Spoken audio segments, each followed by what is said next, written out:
Vamos dar uma olhada e vamos entrar em diálogo com Hegel para sacar como é que ele pensa a ética. Primeiro vamos fazer o seguinte, vamos ver com quem ele está dialogando. Olha, aqui nós temos a ideia do dever. Dever implica numa vontade alheia à sua, externa, através do quê? Dos mandamentos de Deus, como pensava o cristianismo, ou como pensava Kant. Como pensava Kant? Kant pensava que nós não somos seres morais, portanto nós temos que impor a moral a nós mesmos. E isso Kant vai chamar de dever, a razão prática, o imperativo categórico. Hegel vai dizer o seguinte, olha, a moral é culturalmente determinada. Mas como é que ele vai desenvolver essa tese? Implica em exterioridade, certo? Dentro da cultura e necessariamente uma imposição da mesma.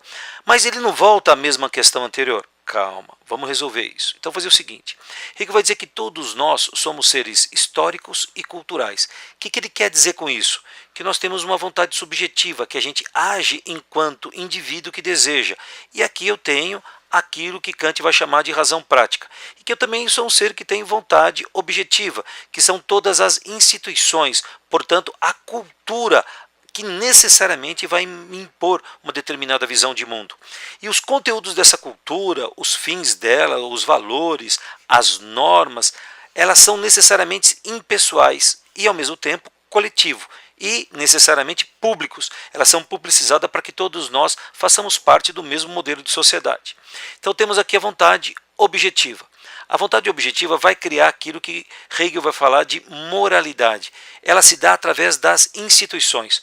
Como o quê? A família, ai que legal, as várias religiões que vão ter um projeto, cada uma para construir um determinado conjunto de valores e práticas. E a escola, que vai tentar formar a gente de uma determinada maneira, né? Lembra? Formado, eu passei por uma forma. Então olha só, essas instituições vão fazer o que conosco? Vão nos educar para que a gente obedeça os valores por elas dados. E ao fazê-lo, o que a gente faz? Interioriza. E isso eu vou chamar o quê? De vontade objetiva. Tá claro o que é vontade objetiva? Ok. Vamos continuar então. Olha só. O que seria a vida ética para Hegel então? Esse acordo entre o quê? Entre a vontade subjetiva individual e a vontade objetiva cultural. Se tem esse acordo, significa uma harmonia entre as duas vontades. Portanto, eu vou agir de que maneira? Espontaneamente. Portanto, ao agir de maneira espontânea, eu estou sendo o quê? Livre. Então, portanto, é fazer o que a vontade deseja. E isso, para Hegel, é o quê? Dever. O dever, então, é o acordo, a harmonia entre a vontade subjetiva individual e a vontade objetiva cultural. Portanto, ser ético significa o quê? Seguir as regras morais e culturais. Mas como uma sociedade se sustenta?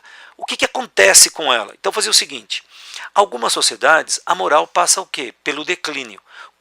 O que acontece? Essa sociedade passa a viver numa contestação. Como é que é esse processo? É quando a vontade subjetiva não tem mais nada a ver com a vontade objetiva cultural.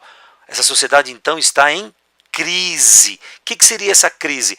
Quando os sujeitos individuais, subjetivos, o que eles fazem? Eles vão transgredir a ordem dada. E ao fazê-lo, o que acontece? Uma mudança no mundo. Vocês já pensaram a reforma protestante?